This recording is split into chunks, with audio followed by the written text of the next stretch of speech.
Trailer तले कुचलने से दो अफराद की हलाकत का वाकया पेश आया था।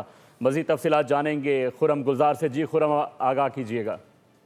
देखिए, ये 3 रोज कबल का वाकया है जब लांटी अस्पताल चौरंगी के करीब जो ये ट्रॉलर के नीचे दो मजदूर आराम कर रहे थे। शदीद गर्मी की वजह से सो रहे थे कि इस दौरान जो ट्रॉलर ड्राइवर है उसने बेदहानी में ट्रॉलर स्टार्ट किया और गाड़ी चला दी, जिसके बाद ट्रॉलर के नीचे तो वह दोनों अपराध जो है वो टायरों तले कुचल कर मौके पे ही जाँ बहक हो गए थे। फुटेज गोल न्यूज़ को मौसूल हुई है जिसमें वाज़ेह तौर पर देखा जा सकता है कि ड्राइवर ने गफलत और लापरवाही से ट्रॉलर को चलाया और उसके बाद जब क्लीनर ने भागकर ड्राइवर को हादसे का बताया तो दोनों जो है वो ट्रॉलर में सवार होकर मौके से फरार हो गए। जाँ बहक होने वाले अफराद की शिनाख्त 25 साल अरशद और 30 साल ज़मीर के नाम से हुई है। पुलिस का कहना है कि सीसीटीवी फुटेज की मदद से ट्रॉलर की तलाश शुरू कर दी गई है।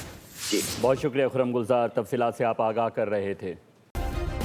सब्सक्राइब करें और बेल दबाएं ताकि कोई खबर रह न जाए।